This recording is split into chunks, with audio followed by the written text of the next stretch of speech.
నామినేషన్లకు ఉందే కకావికలమైపోతుంది వైకాపా.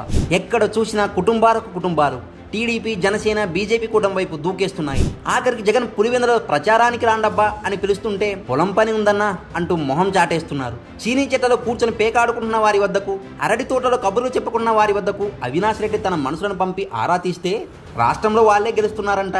గవర్నమెంట్లో లేనప్పుడు మనం చేసేదేముందబ్బా, అయినా ఇప్పుడు అధికారంలో ఉండి ఏం పొడుస్తున్నాం అని గెలిపించే లింగాల మండలంలో కూడా మొహమాటం లేకుండా మొహం మీదే చెప్పేస్తున్నారట.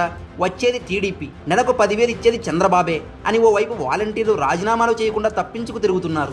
మరోవైపు 11 సర్వేలు టీడీపీ కూటమిదే అధికార కుర్చీని కుళ్ళబొడుస్తుంటే భరించలేని జగన్ శ్రీరామనవమి సాకుతో యాత్రకు బ్రేక్ ఇచ్చాడు.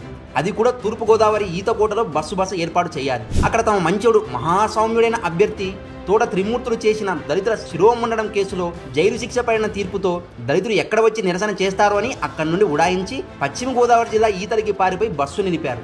అసలే గులకరాయి డ్రామాతో కామెడీ అయ్యామనే ఉక్రోషం, మరోవైపు ఇలా పారిపోవాల్సిన పరిస్థితులు, మరోవైపు సర్వేలు, తనకు జనం రాకపోవడం, ఏదైనా చెయ్యండి అబ్బా అని చిర్రబుర్రలు ఆడారట తాడేపల్లిలో ఉన్న తమ మంద పైన. వాళ్ళు గేదెల పొదుపు కంపెనీతో వైకాపా గెలుస్తోంది అని ఒక సర్వే వదిలారు. అడుగడుగున రోడ్ల మీద గుంతల్లో ఉండే నీటిలో దొరికే గేదెలను జగన్ గెలుస్తున్నాడా అని అడిగితే అవి అంబాని తలవూపి ఉంటాయి, గుంతల్లో పరవశిస్తూ తలవూపి ఉంటాయి అని సోషల్ మీడియాలో మరింత కామెడీ అయ్యారు. ఈస్టర్, రంజాన్, ఉగాది, శ్రీరామనవమి పండుగలు జరుపుకున్న సర్వమతాలు సర్వేలను చూసి జగన్ పీడ విరగడ ఖాయం అని పండగలా భావిస్తున్నారు.